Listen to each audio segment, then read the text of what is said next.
재미와 감동 있는 만남. 감동과 재미가 있는 만남. 오늘이 만나쇼. 안녕하세요. 오늘이 만나쇼의 제임스 장, 크리스틴 장입니다. 크리스틴 씨, 성공한 이민자라고 하면 어떤 이미지가 떠오르세요? 글쎄요. 일단 돈도 좀 있고, 이름도 좀 있고, 시간도 좀 있어야 되겠죠. 하지만 뭐니 해도 자식이 잘 돼야 되지 않을까요? 네, 아무래도 자녀 교육 때문에 이민 온 사람들이 많으니까 그럴 거예요. 근데 그럼 자식이 잘 된다는 건 뭘 말하는 걸까요? 일단 공부 잘해서 좋은 학교 가고요. 또 공부 더 잘해서 좋은 직장 취직하고요. 일단 그렇게만 돼도 부모가 이민 와서 고생한 보람이 있겠죠. 참 정말 많은 부모님들이 그런 생각 가지실 네, 거예요. 그죠? 예, 그러실 거예요. 저도 한때 크리스틴 씨가 말한 그런 조건을 갖춘 적이 있었거든요. 사실 네. 어쨌든 공부도 좀 잘해서 네, 좋은 학교 갔고 네, 또 좋은 네. 직장에 취직도 했고. 예. 근데 저는 그렇게 행복하지 않았었던 것 같아요. 아, 그래요? 차라리 이민을 와서 그런 것들 하나도 안 알아주는 이곳에 와서 하나님 만나고 그러고 나서야 진정한 행복이 뭔지 좀 아는 느낌? 아, 그러셨군요. 하긴 그래요. 하나님 모르고 누리는 세상적인 것들은 영혼에는 독이 될 테니까요. 그래서 제가 늦게 하나님을 만났기 때문에 저희 애들이 또 저같이 시간 낭비하는 것을 원치 않아가지고 네. 무엇보다 하나님이 중심이 되는 그 삶이 얼마나 행복한지 좀 자녀들에게 꼭 알려주고 싶거든요. 근데 예. 애들뿐만 아니라 또 그 아이들의 아이들까지 이렇게 대를 물려서 하나님이 어떤 분인지 꼭 알려주고 싶은 마음이에요. 네, 무슨 말씀인지 알겠네요. 제임스 씨가 말씀하신 그 영적 대물림이 계속 이어지면 영적 가문이 세워질 텐데요. 왜 세운다고 하면 계획 세우기, 계란 세우기, 앞머리 세우기 등등 여러 가지가 떠오르지만 그중에 제일은 역시 영적 가문 세우기가 아닐까 싶습니다. 그래서 오늘 우리가 귀한 분을 모셨잖아요. 네, 모든 이민자 가정을 영적 가문으로 세우느라고 온 몸과 마음을 불사르고 계신 영적 가문 세우기 전문 컨트랙터 우리 김앤옥 선교사님을 모셨습니다. 네. 안녕하세요. 반갑습니다. 네, 어서 오세요. 반갑습니다. 네. 제가 영적 가문 세우기 전문 컨트랙터라고 소개를 드려서 무슨 건축업자를 모셨나 하시는 분이 있을지 모르겠는데 간단하게 자기 소개를 좀 해주시죠. 네, 저는 김앤옥입니다. 저는 우리 교회에서 길갈의 언약이라는 세미나로 강의를 하고 있고 또 신학교에서 사역하고 있고요. 그리고 또 현재 아직까지도 선교사로 있습니다. 네, 선교사님, 네. 지금은 선교지에서 돌아오셨고, 네. 또한 목사 안수도 받으셔서 네. 목사님이기도 하신데요. 네. 선교사라고 불리는 것이 더 좋다고 하셨어요. 네. 왜 그러신 거예요?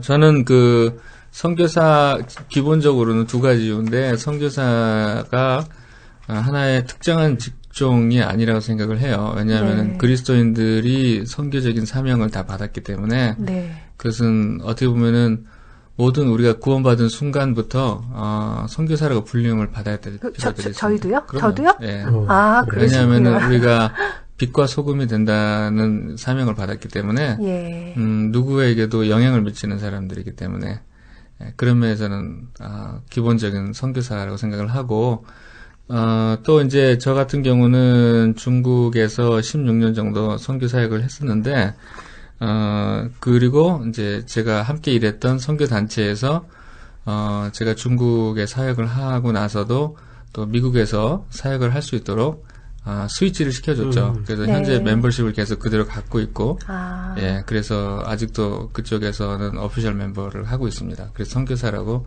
불리는 게 훨씬 있고, 저는 이제 그러면서도 제 아이덴티티가 언제나 아까 말했던 첫 번째 선교사다운 삶, 다른 사람들에게 어떤 일을 하든지 영향을 미치는 삶이 되면 좋겠다 해서 선교사를 더 좋아하죠.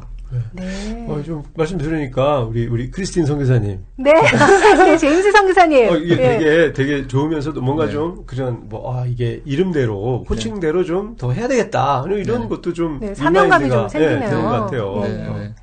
자, 그럼 여기서 잠시 우리 김현옥 선교사님이 어떤 분이신지 우리 그 반짝반짝한 빛나는 프로필을 한번 들어보고 우리 얘기 나누도록 하겠습니다. 반짝반짝 프로필. 이름 김애녹. 오, 이름부터 급이 다르심. 1965년에 일남이녀 중 장남으로 태어남. 고등학생 시절 주님을 만나고 나중에는 선교사로 헌신할 결심까지 하게 됨. 같은 비전을 갖고 있는 찰떡궁합 아내 고진주 선교사님 사이에 일남이녀를 두고 계심. 대학과 대학원에서 화학을 전공하고 졸업 후 케미컬 엔지니어로 석유화학회사에서 근무. 그러다 뜬금없이 중국으로 건너가 16년간 무슬림과 캠퍼스 사역을 펼침. 현재는 풀러 선교신학대학원에서 교수직을 감당하며 또 다른 사역을 하고 계심.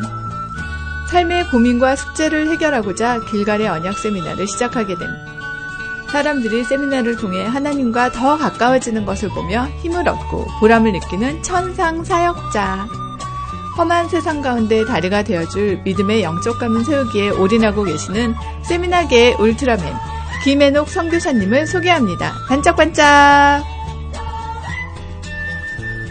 네, 그 중국 선교사로 16년간 계셨는데 미국에는 네. 어떻게 들어오게 되셨나요? 저는 미국에는 이제 제가 안식년 때 네. 2번 안식년을 했어요. 그 사이에. 그래서 그때 제가 이제 공부를 하기 원하는 마음도 있어서 선교학을 공부를 못 했었기 때문에 이제 그 선교학 공부를 하기 위해서 안식년 때 2번 들어왔었죠. 네. 그래서 이제 우리 여기 온누리 교회도 굉장히 익숙했고 그걸 통해서 그리고 그 중국에서 사역을 하고 더 중국에서 있는 것이 기술적으로 좀 어려운 문제들이 생겼어요. 그래서 그곳에서 제가 사역을 더 하기 어려워지는 그런 일들이 있었습니다. 나중에 좀 이따 자세히 설명하겠지만, 그리고 현재는, 제가 현재 몸담고 있는 풀러 선교 신학대학원에서 같이 그곳에 사역을 하기를 원해서 교수 사역으로 인바이트를 받아서 오게 됐습니다. 네. 파란만장한 이야기가 있을 것 같은데요. 그 얘기는 잠시 후 자세히 나눠보기로 하고요. 선교사로 떠나기 전에 이야기를 좀 나눠보겠습니다. 네. 처음에 신앙은 어떻게 갖게 되셨나요? 저는 이제 고등학교 올라갈 때쯤에 저희 어머니께서 교회를 다니시기 시작했어요. 물론 그전에도 저희 어머니 처녀 때도 좀 교회를 잠깐 다니셨는데, 네. 친구 따라서 어머니가 제 고등학생 때 다니시더니 일주일 만에 저보고 같이 교회를 가자고 그러셨어요. 네. 그래서 그냥 저도 고등학생 때 따라갔죠. 이제 그날 예배를 드리고, 목사님께서 그 교회가 참 좋았던 게 모든 예배 때마다 예수님 영접하실 분을 초청을 하는 시간이었어요. 예. 그래서 제가 그때 손 들고 앞으로 나가서 예수님 영접했고, 그리고 그 자리에서 이제 한 분이 저를 또 데리고 들어가서 1대1로 상담을 했습니다. 그 시스템이 굉장히 잘 돼 있는 교회예요. 네. 한국에서. 그래서 제가 그날 예수님 영접하고 그때부터 이제 저는 like church boy, 교회를 굉장히 좋아하는 철치보이가 됐어요 그때. 근데 갑자기 그러니까 네. 어머니가 같이 가자고 한다고 네. 해서 또 왜 남자 고등학생이면 네. 그렇죠. 좀 반항기도 있고 그런 네. 시절인데 거부감이 있을 법한데요. 가자고 해서 금방 가고 또 기도 받으니까 금방 그렇게 철치보이가 되고 네. 그럴 만한 네. 여건이셨나요? 이제 제가 예수님을 영접할 때 그날 네.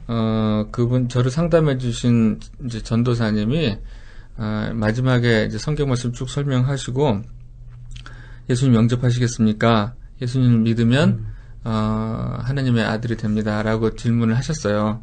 네. 그때 제 대답이 예스나 노도 아니었어요. 뭐냐면 제가 만약에 예수님을 영접하면 저희 아버지는 어떻게 됩니까? 이렇게 질문했어요. 예. 질문을 했죠. 그 말은 뭐냐면 그 마음속에 네, 저는 당연히 믿겠습니다. 그런데 저는 저 혼자 천국 가면은 나머지 사람들에 대해서 제가 얼마나 비극입니까? 이 질문이었어요. 제가 저기 장남이세요? 네, 제가 이대 독자인데 네. 요즘에 이대 독자가 흔하죠. 근데 이제 저 때만 해도 이대 독자가 조금 귀할 때였으니까 네. 저희 아버님은 대단히 전통적인 유교적인 아버님이셨기 때문에 나중에 이제 제가 결혼해서 아들을 낳았을 때도 아들 딱 낳았다는 그날 아침에 아버지가 첫 마디가 아이고 제사 지낼 놈이 태어났구나. 아주 좋아하셨어요. 그래서 예, 이제 그러면서 저희 아버지가 예수님 믿을 거라는 거는 너무 상상이 안 됐기 때문에 예. 제가 천국 가면은 저희 아버지는 안 되겠다. 그것에 대한 굉장한 부담이 있었죠. 예. 예, 그러면서 이제 그 자리에서 굉장히 예수님 바로 영접했고요. 그러면서 완전히 변했어요. 제 세계관이. 네. 그 전에 뭐 고등학생 때 좀 많이 그럴 수 있겠지만은 아주 흑백으로 바뀐 거죠. 길거리에 가는 사람들이 옛날에는 그냥 외모로 이렇게 판단이 됐는데 네. 저 사람이 천국에 갈 수 있을까? 내면이 막 보이기 시작하신 거네요. 뭐 제가 뭐 저기 영혼 구원에 투신술이 보인 게 아니고 그분들이 정말 불쌍해지기 시작했어요. 그렇죠. 예. 그리고 내가 혼자 믿는다는 게 미안해지고. 예. 왜 청소년 시기에 네. 누구를 만나느냐가 되게 중요하잖아요. 네. 그런데 뭐 그때 그 큰 영향을 끼쳤던 분 중에 혹시 생각나는 네. 분이 계신가요? 아마 지금도 제가 우리 교회 중고등부를 보면 똑같은 생각인데 네. 정말 선생님이 중요해요. 맞아요. 예. 예. 그래서 저한테는 이제 전도사님 뻘 되시는 선생님이 교회에 계셨는데 네.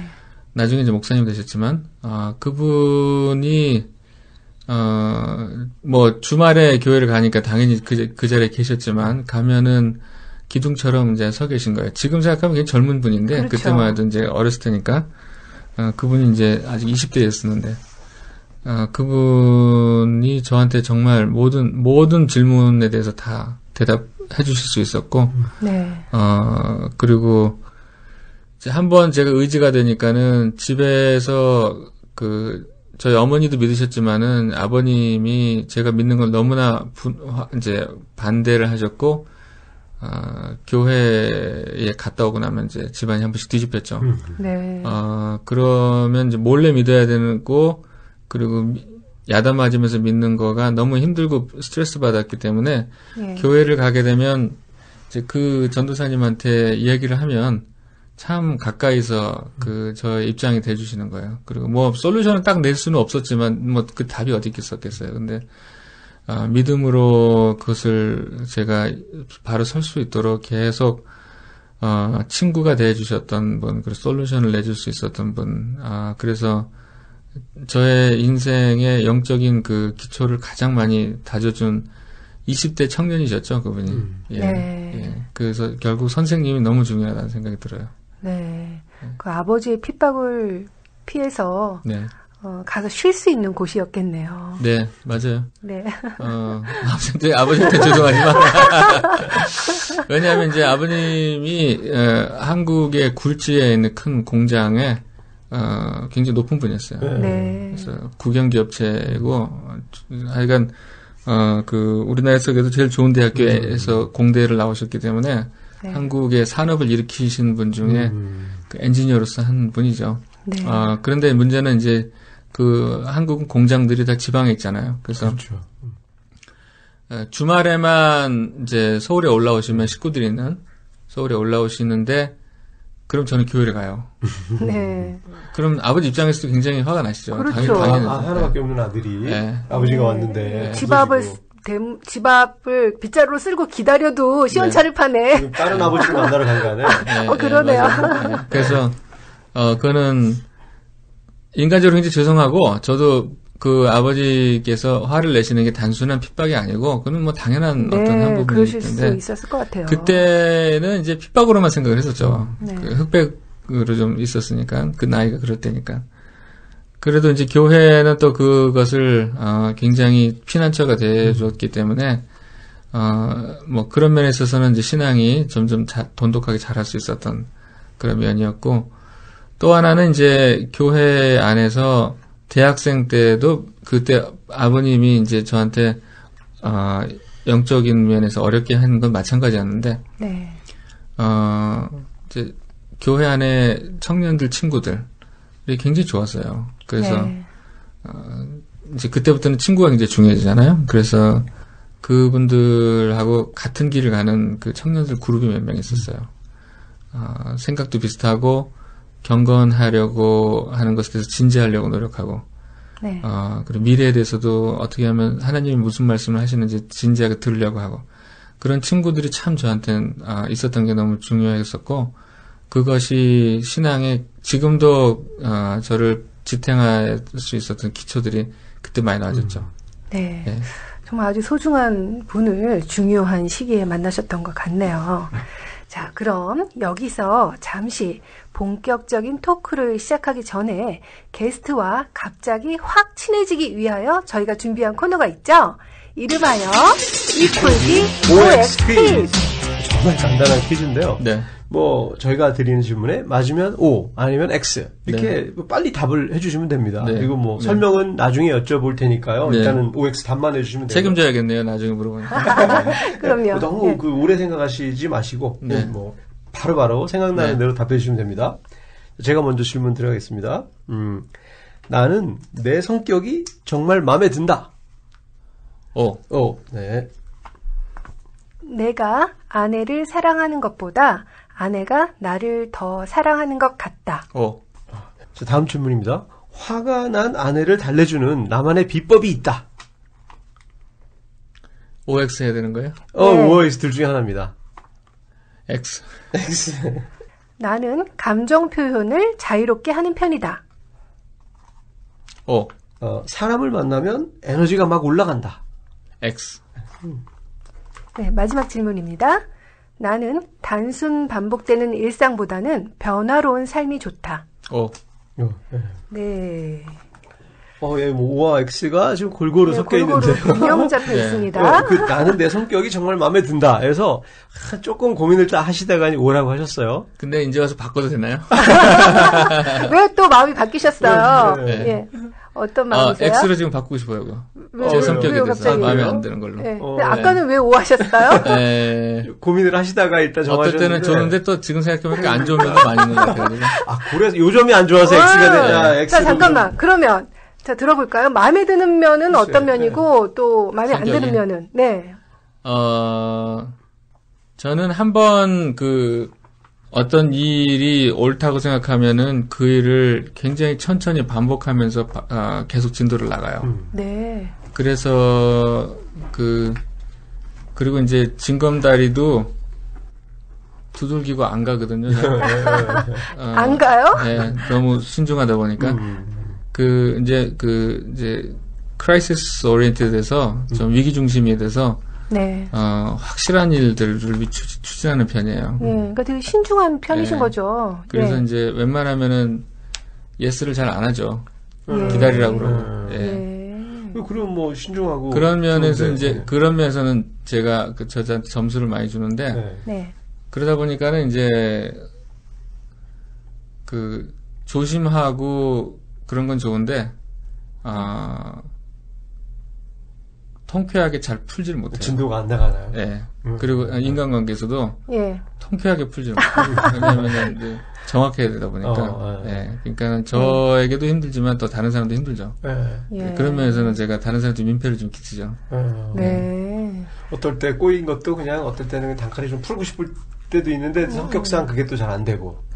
그런 거 있어요. 네. 네. 그러니까 이제 신중하고 진중한 면에 그 양면성이 좀 있다고 볼 수 있겠네요. 그럼요. 예. 예.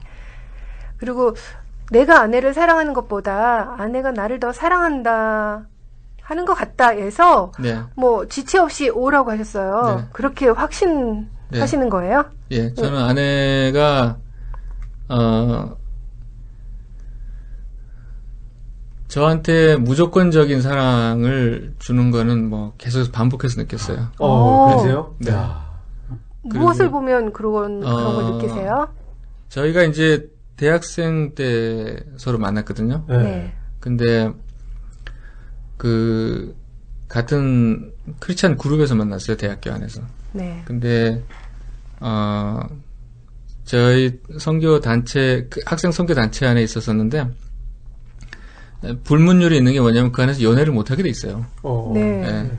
근데 이제 졸업할 때쯤에는 조금 하는 게 오히려 권장을 하죠. 그런데 이제 저도 그때 그 단체 리더였기 때문에 이제 본을 보여야 돼요. 그래서 있어도 차마 표현도 못하고. 예. 이제 졸업할 때까지 저도 기다렸다가 네. 이제 사모님이 졸업하실 때까지. 예, 한 명만 졸업하면 돼요. 한 명만. 규칙이 디테일하네요. 예. 네. 그래서 이제 교제를 시작했는데 표현이 주변 사람들의 표현이 뭐냐면 제 아내가 상당히 한국적인 여인 같다고 말해요. 네. 뭐냐면 이제 순종적이면서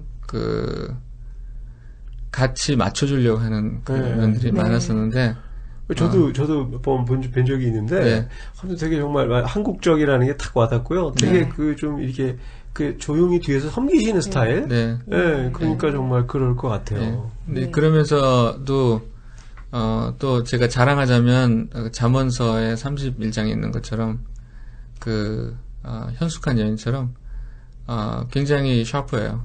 어떤 사람들에 대한 필요들을 볼 때 제가 못 보죠, 그런 면들은. 네. 이제 그런 면에 있어 전적으로 그런 은사들을 저를 위해서 다 써요.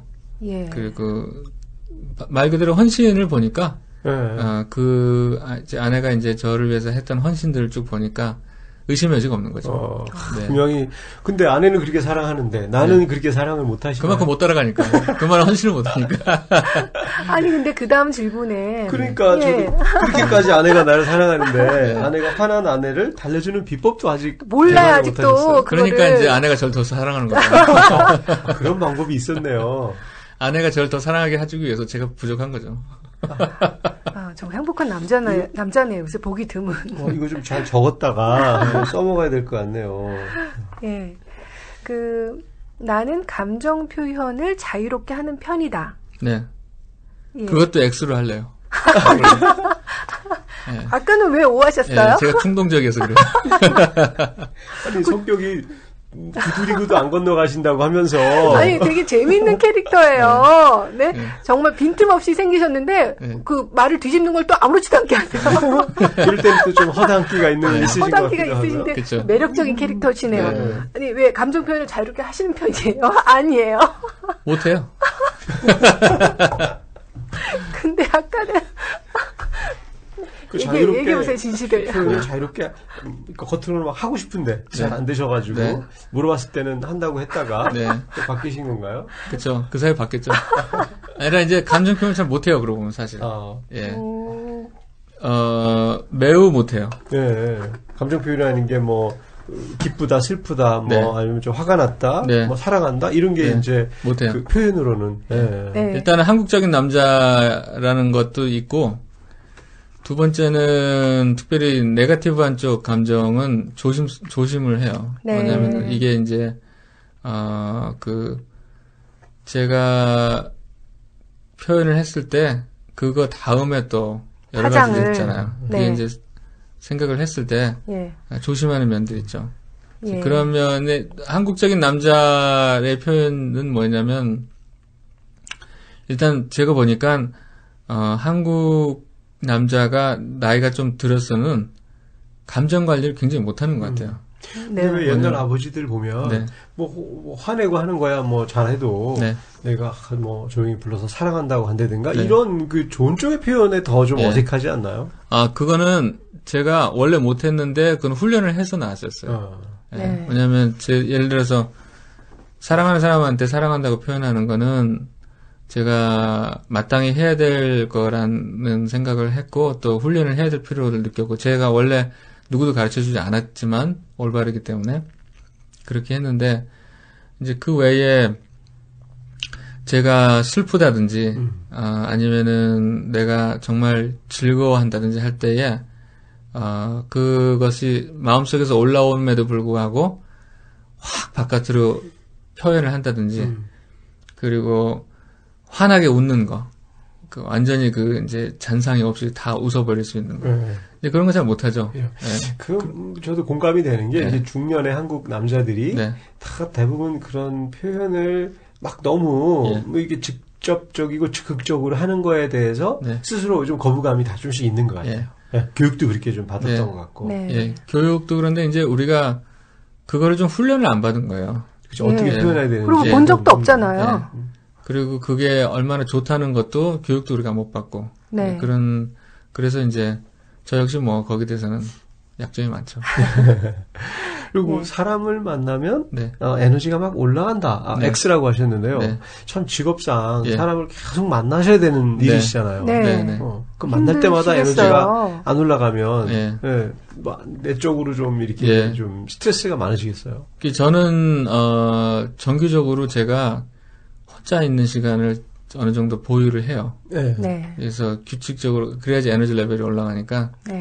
그리고 이제 또 그렇다고 해서 사람을 만날 때 그럼 제가 드레인 되는 거냐? 그건 아니에요. 왜냐하면 그 일이 제가 의미가 있다고 생각하면 굉장히 에너지가 올라가요. 그렇죠. 그래서 이제 오히려 사람 만나느냐 안 만나느냐 이런 것보다는 의미 있는 일들을 하느냐에 의해서 에너지 레벨이 굉장히 차이 나는데 제가 예를 들면은 그래요. 제가 우리 교회에서 주말에 사역을 하고 그러면 굉장히 에너지가 올라가거든요. 왜냐하면 주중에 하는 사역하고 또 굉장히 달라요. 주중에는 그렇죠. 저 혼자 씨름하는 시간들이 굉장히 많은 사역들을 하거든요. 종이나 페이퍼 앞에서. 근데 이제 주말에는 사람들하고 순수하게 하니까 굉장히 에너지 레벨이 올라가죠. 주일날 저녁 때는 제가 굉장히 하이퍼돼 있어요. 그 마지막 질문이었는데 단순 반복되는 일상보다는 변화로운 삶이 좋다. 맞아요. 그러세요? 맞아요. 저는 2번 똑같은 일 하는 거 굉장히 힘들어요. 예를 들어서 설교도 제가 똑같은 걸 2번 할 때는 저를 굉장히 컨트롤을 해줘야지 돼요. 그리고, 말씀 전하는 거, 미니스트리 말고 보통 일을 할 때도, 2번 제가 해야 될 필요를 가능한 없어요. 그리고 또 이제 관련된 건 하지만 제가 안 해도 되는 일 있죠. 다른 사람이 하는 거 내가 하는 다른 사람이 하는 게 더 좋겠다고 하는 일들은 그건 가능한 제가 안 하거든요. 왜냐하면 그게 더 창조적이라 생각을 하고 또 필요들을 더 채울 수 있다고 생각을 해요. 정말 우리 OX 퀴즈를 통해서 우리 선교사님이 어떤 분이신지 맛배기로 잠깐 좀 풀어보는 시간이었습니다. 저는 선교사님 이 OX 퀴즈 하고 나서 그냥 갑자기 너무 궁금하면서도 이렇게 재미있는 분이라는 생각이 들면서 왜냐하면 이렇게 보기에 되게 차분하고 정말 빈틈없게 생기셨거든요. 근데 진짜 너무 인간적인 매력이 있으신 분이에요. 제가 보니까 저의 빈틈을 굉장히 즐거워하시는 거예요. 워낙 신중하신 분인데 이 퀴즈 성격상 퀴즈가 생각하지 않고 빨리빨리 답을 해요. 고민을 하고 얘기를 하시는데 제가 순발력에는 대단히 약해요.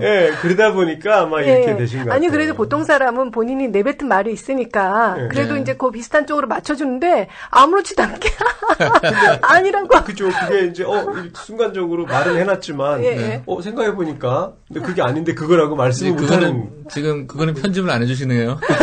너무 재밌었어요. 너무 재밌는 OX 퀴즈였습니다. 이런 건 꼭 나갑니다. 고맙습니다. 자, 그러면 이제 우리 선교사님의 젊은 시절 얘기를 좀 나눠보고 싶은데요. 대학교하고 대학원 다니고 하실 때 화학공학을 공부하셨어요. 특별히 그런 전공을 택한 이유가 있으셨나요? 굉장히 중요한 이유가 있죠. 점수가 거기가 됐으니까.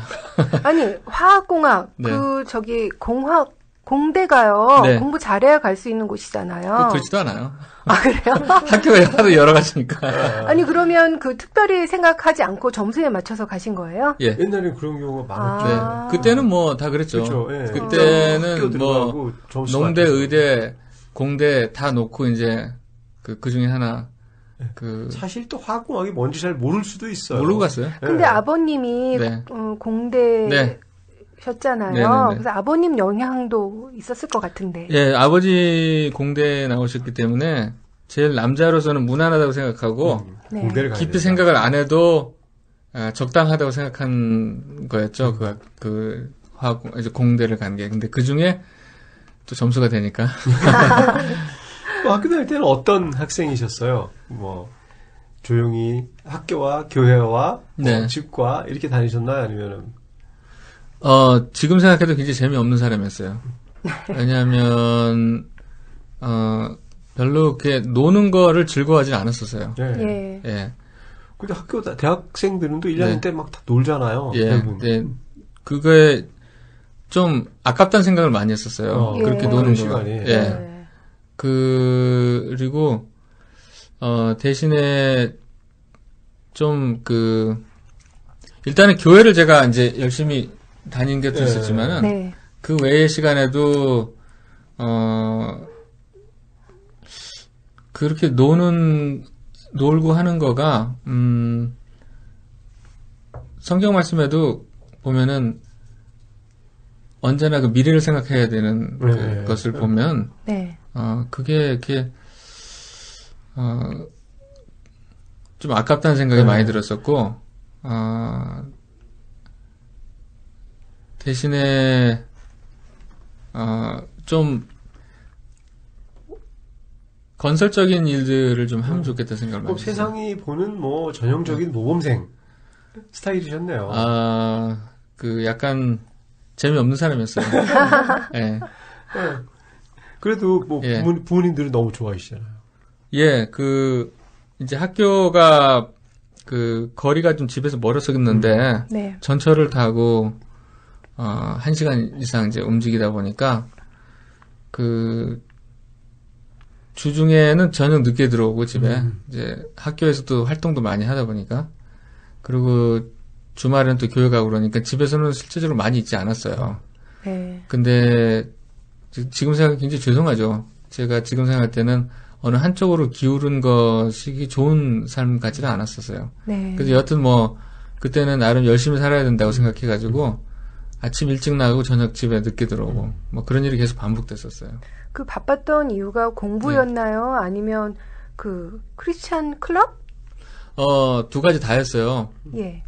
거기 대학생 선교단체를 제가 들어가게 됐고, 네. 또 교회 생활도 하다 보니까 사실 크리스찬 활동을 2개를 한 거죠, 대학생 때. 그런데 대학생 선교단체는, 굉장히 제 인생에 너무나 큰 영향을 미치는 곳이에요. 네. 제일 첫 번째는 제가 아내를 거기서 만났고. 그렇네요. 네. 두 번째는 제 인생에 평생 살 수 있는 기초적인, 삶의 자세들을 거기서 다 배웠어요. 네. 그래서 제가, 이제 나중에, 저희 자녀들이 이제 중고등학생 될 때, 저희 선교사로 있을 때 이 아이를 어느 나라에서 대학을 보낼 건가 고민을 많이 할 때였어요. 근데 이 아이를 한국에서 보냈으면 좋겠다. 네. 그 이유는 다른 게 아니라 대학생 때의 삶을 저희 부부처럼 익사이트하게 살고 싶었었어요. 선교단체에 보내서. 네. 네. 아이들이 그만큼 가치가 있었어요. 저희가. 그래서 그때 배우자도 만나고. 네. 그러셨구나. 그래서 이제 대학생 선교단체는 저희들한테 굉장히 큰 가치와 시간들을 많이도 썼지만 가치를 줬죠. 나중엔 제가 중국에서 사역할 때도 그 단체랑 계속 같이 사역을 했어요. 네. 그러니까 그때에 한 20년 후배들이 대학생이었는데 그때도 계속해서 제 사역을 돕고 일을 할 수 있었죠. 네. 그렇게 보람찬 대학 시절을 보내시고 졸업 이후에는 대기업에 취직을 하셨어요. 네. 회사에서는 어떤 사원이셨어요? 모범적인 사원 아니면 맨날 지각하는 사원? 네. 저희 부서는 정유 공장이나 화학 공장들 그리고 여러 말 그대로 파이프, 배관 이런 거 리액터 들어가는 그런 거를 이제 큰 공장들이에요. 그 공장들을 짓기 위해서 먼저 엔지니어들이 뒤에서 계산을 해줘요. 컴퓨터로. 네. 컴퓨터 시뮬레이션 해주는 그런 부서였었는데 이제 지금도 한국의 큰 공업단지에 가보면 제가 참여했었던 그 공장들 아직도 그 단지들이 있어요. 네. 근데 이제 저희 부서가 저희 전체 회사에서도 좀 핵심적인 그 계산을 해주는 데다 보니까 다른 부서들은 이제 그걸 받아가지고 실제 공장을 짓는 그런 부서들이었는데, 그때 아마 처음으로 제가 PC 컴퓨터를 봤어요. 네. PC 컴퓨터를, 노트북이 나오기 전 때였는데. PC로 작상용 퍼스널 컴퓨터. PC로 계산을 하는 아주 첨단이었죠 그때. 네. 예, 워드 프로세서도 처음 봤고. 네. 근데 그럴 때에 회사 공장들을 짓고 뭐 외국에서도 미국에서도 있는 회사들을 합작하고 했었던 그런 부서들이었는데 그러다 보니까 숫자 하나 잘못 쓰면은 공장이 완전히 셧다운 될 수 있는 그런 네. 일들을 하다 보니까 굉장히 긴장이 많이 됐죠. 예. 그리고 프라이드도 많이 가졌지만은 걱정도 많이 했고 조심스럽고 네. 이제 그런 부서였어요. 그러니까 스트레스가 많이 있었겠네요. 스트레스도 많이 있었는데 네.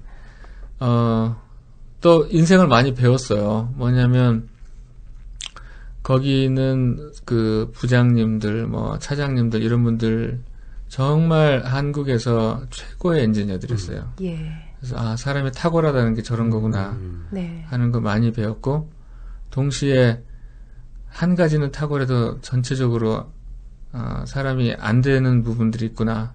그래서 또 저런 면은 배우면 안 되겠다 하는 것도 참 많이 배웠어요. 네.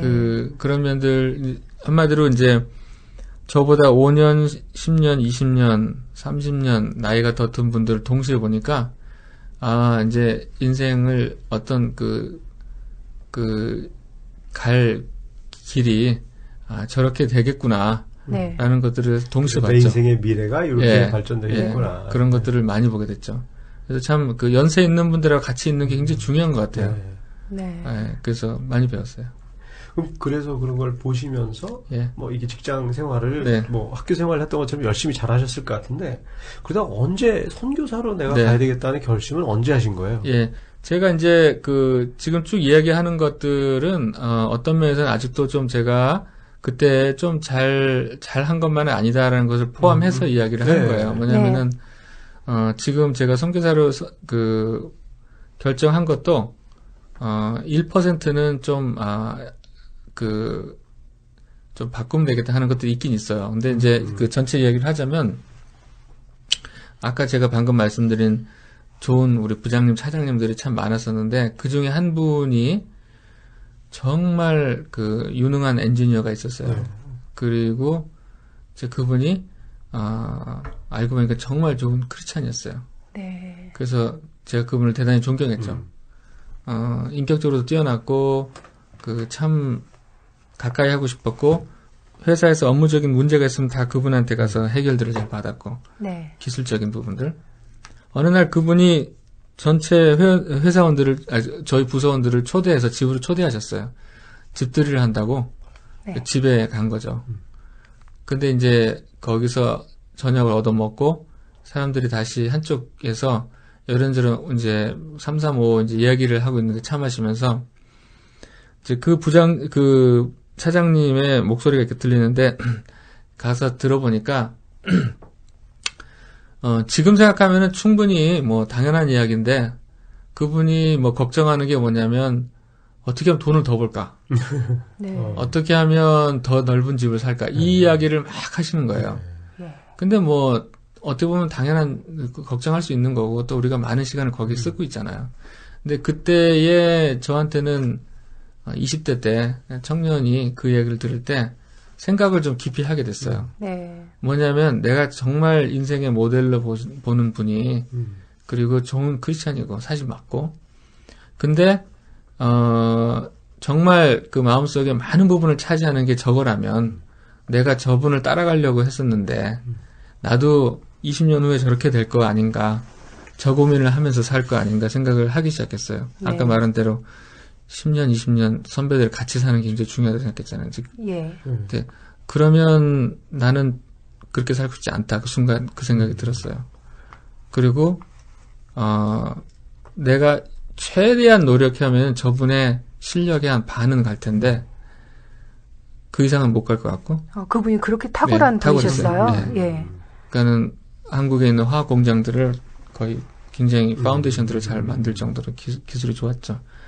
근데 그분을 따라갈 수 없을 정도로 뛰어났고 신앙적으로도 좋아 보였는데 저 마지막 그림이 저 정도 그림이라면 나는 안 따라가는 게 좋겠다 생각이 들었어요. 갑자기 길을 잃어버린 느낌이 드셨겠어요. 그리고 이제 저는 아까 말씀드렸다시피 학생 선교단체에서 있었는데, 그때에, 4년 내내, 이제 앞에서 강의를 들으면 가끔 해외에서 선교사님들이 오셔서, 이렇게 선교 이야기를 해주면, 그렇게 가슴이 뛰었어요. 그분들이 이야기하는 게. 그래서, 근데 너무나 위대한 분들 같고, 나는 도저히 참여할 수 없지만, 조금이라도 내가 한 발을 들일 수 있는 특권이 있으면 얼마나 좋을까 하는 그런 게 이제 기본적으로 깔려 있었죠. 네. 그런데 이제 제가 선교사로 헌신을 대학교 4학년 때 했었는데, 왜냐면 큰 선교 대회 가서 아마 한국에서 가장 큰 선교 대회였을 거예요. 근데 거긴 참석을 했죠. 근데 보통 보면 선교 대회 때 마지막 날 이제 강사가 그러잖아요. 다 같이 눈 감으시라고. 네. 혹시 선교사를 가실 분 있으면 그 자리에서 일어나시라고. 예. 그럼 이제 보통 교회 의자가 긴 의자잖아요. 한 7, 8명 같이 앉잖아요. 근데 그 중에 한 사람이 일어나면 옆에 사람 다 알잖아요. 예. 그럼 다들 고민하고 있는데 한 사람이 일어나면 다 따라 일어나게 돼 있어요. 보통 보면은 나중에 보면은 한 줄 일어나면 그 줄이 다 동시에 일어나게 돼 있죠. 예. 저도 고민을 하면서 그날 이제 하나님께 헌신을 했어요. 선교사로. 대학교 4학년 때. 근데 그때 그날이 여름이었는데 여름방학이 끝나고 이제 남은 한 학기 4학년 2학기 한 학기 대학을 다니는데 아까 말씀드렸다시피 집하고 학교 사이가 전철을 타고 다니잖아요. 근데 전철 문이 한번 다 끝까지 갈 때까지 수십 번 열렸다 닫히잖아요. 그렇죠. 네. 역이 많으니까. 문이 닫힐 때마다 기도를 했어요. 내가 그때 서운했던 거 좀 취소해달라고. 왜냐하면 너무나 두려웠고, 두 번째는 아까 말씀드렸던 저희 부모님에 대한 제가 부담이 너무 컸어요. 유교적인 그 부담이, 그리고 아버님이 너무나 제가 두려웠고, 그런 가운데. 아버님은 제사상 차려주기 기다리는데, 선교사로 간다고 하면은. 네. 이제 크리스찬에 대해서 아예 감이 없으시니까. 네. 그런 상태에서 제가 선교까지 간다니까 어떻게 되겠어요. 그래서 이제 그런 두려움들이 있었는데 그래서 접어버리고 제가 취직을 한 거죠. 네. 취직을 했었는데 아까 다시 취직하는 가운데 몇 년 후에 그런 우리 차장님의 삶을 보면서 그러면 그때 다시 질문을 했어요. 내가 저분의 나이가 됐을 때 그리고 은퇴를 얼마 안 남겨놓은 나이가 됐을 때 더 이상 다시 할 수 있다는 기회가 없다고 생각했을 때 내가 후회하지 않을 수 있는 최대한 후회하지 않을 수 있는 삶을 산다면 지금 뭘 해야 될 것인가? 네. 그걸 위해서 그 질문을 던지기 시작했어요. 물론 지금 생각하면은 무조건 선교사가 된다는 거는 지금 만약에 제가 다시 묻는다면 그렇지는 않을 거예요. 그때는 그렇게 대답했어요. 내가 최대한 가장 큰 시도를 한다면 그리고 후회하지 않는 삶을 산다면 선교를 가는 것 아닌가 그런 생각을 하면서 책들도 보고 기도하고 하는 그런 생각을 했어요.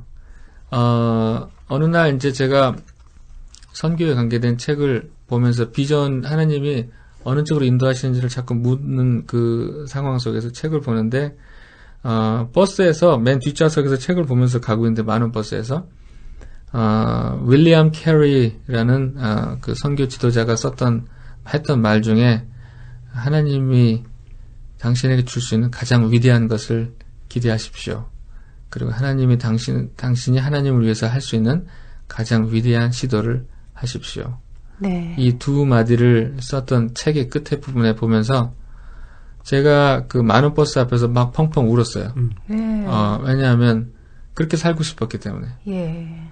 왜냐하면 나중에 후회할 수 있는 시간이 올 때 안 후회해도 되는 것들을 다 없애고 싶었어요. 후회를 지금 제가 올바른 선택을 해서 네. 그때 할 걸 하는 거를 그런 일들이 없기를 바랬었어요. 예. 예. 그러면서 제가 이제 회사 생활들을 정리를 하기 시작했죠. 이제 가야 되겠다. 네. 예. 그 차장님이 굉장히 중요한 역할을 하셨네요. 굉장히 큰 사역을 했죠. 그걸 간다고 내가 정했을 때, 뭐, 어떻게 부모님하고 아내하고는, 아내분이야 뭐 사모님이야 당연히, 뭐 순종을 하셨을 거고. 근데 부모님은 어떻게? 저희가 그때 아직 미혼일 때인데, 한참 연애하고 이제 결혼이 거의 좀 정해질 때, 마음이 정해질 때인데, 제가, 어머니한테는 자꾸 운을 띄웠어요. 제가 아무래도 회사 오래 못 갈 것 같다고.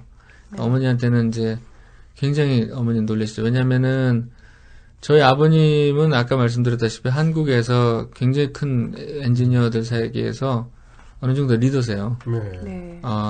그리고 우리나라에 이제 좀 경제적인 부흥을 일으키는 큰 회사들의 책임을 지셨던 분이기 때문에 그런데 그렇기 때문에 한국의 이 엔지니어들 세계를 잘 아시는 거죠. 근데 제가 어느 날 지금 이 회사에 취직이 됐다는 거를 아버님한테 말씀을 드렸을 때 얼마나 좋아하셨는지 몰라요. 왜냐하면 그 자리가 이게 엄청나게 숏컷으로 지름길로 상승할 수 있는 그 첫 길인 걸 알고 계셨는데 제가 거기 갔다는 걸 아시고 굉장히 좋아하셨는데 어머님은 뭐 아들이 또 그 번듯한 회사를 다닌다니까 서울에서 버스를 타고 그 회사 앞을 지나갈 때 되면은 그냥 그 빌딩 앞에 막 빌딩 쳐다보면서 막 사장인 줄 알고 제가 사장 된 줄 알고 좋아하셨는데 너무 뿌듯하셨겠어요. 아주 좋아했어요. 근데 이제 한번 이제 제가 회사를 관두고 이제 선교사를 간다고 어머니한테 말씀드리니까 어머니는 굉장히 근심하셨죠. 근데 이제 제가 언젠가는 아버님한테 말씀을 드려야 되기 때문에 제가 아버지한테 아버지 지방에 계신다고 그랬잖아요. 그래서 주말에 서울에 올라오시는데 말씀을 드렸어요. 저녁 때 아버지 제가 다니던 회사를 관두고 선교사를 해야 될 것 같습니다. 첫 번째 대답이 선교사가 뭔데? 이 개념이 없으셨어요. 이 세계를 전혀 모르신 거죠. 그러시죠. 그래서 아이고 이거 참 설명을 더 드려야 되는구나 해서 한참 설명을 드렸어요. 근데 좀 좋게 설명을 하셔야지 좀 보내주실 거 아니에요. 설명을 드렸는데 그러고 나서 아버지가 이제 아버님한테 불별하게 내리겠구나 했는데 조금 있다가 그래 그러면 선교사 월급이 지금 네 월급보다 더 많니? 하면서 말씀을 하셨어요. 그래서 아이고 내가 설명이 제대로 안 됐구나. 그래서 다시 처음부터 설명을 또 했어요. 선교사는 원래 월급이 없고 어떻게 살지도 모르고 이렇게 일을 하는 겁니다 하면서 설명을 제대로 드렸어요. 그러고 나니까 이제 폭탄이 터진 거죠. 그때서야 집안에 완전히 폭탄이 나기 시작하면서 그러니까 제대로 된 설명을 듣기 전에는 이것도 이제 사자 직업이니까 좋은 직업인 줄 알고 그래도 뭐 그렇게까지 생각하지는 못하셨을 텐데 그쵸? 그래서 이제 선교사에 대해 때문에 집안이 폭삭을 한 다음에 폭탄 맞았던 날 그날 밤이 어느 날이었냐면 저랑 저희 아내들 신부네 집하고 처음 상견례를 하기 전날이었어요. 근데 왜 하필이면 그날을 택하셨어요? 택한 게 아니라 하다 보니까 그날이 됐는데 근데 그래서 다음날 12시에 난 12시에 점심 때 만나기로 됐는데 상견례를 하게 됐는데 10분 전까지 아버지께서 자리에 못 일어나시는 거예요. 그렇게 충격이 심하셨구나. 그래서 제가 그 10분 전에 제발 좀 일어나서 가달라고 해서 이제 가셨죠. 가시고 어색하게 상견례가 끝나고 다 이제 헤어지고 저희 둘만 남았어요. 제 이제 신부랑 저랑. 그래서 자매가 저한테 왜 분위기가 이러냐고 이야기하니까 제가 어젯밤에 이런 일이 있었다고 이야기를 다 하고 나서 제 또 여동생이 둘이 있었는데 막내 아이가 아주 신앙이 좋았어요. 그래서 저는 제가 아들 하나이기 때문에 부모님을 모셔야 된다는 그 부담이 너무 많았기 때문에 제 그 아내한테 신부한테 이런 말을 했죠. 우리 막내 동생이 아들이었으면 얼마나 좋았을까 하고 나서 막 울었어요. 그 앞에서. 그 이제 아마 제가 감정 조절이 잘 안 되는 사람이라고 그러는데 그 처음으로 울어봤을 거예요. 그래서 이제 그러고 나서 이제 그때부터 3년, 한 5년 동안, 3년 동안, 저희 제가 거의 일주일에 한 번은 부모님이 한숨 흘리시고, 우시고, 아버님이 저한테. 오늘이 만나쇼. 김앤옥 선교사님 편 2부에서 계속됩니다.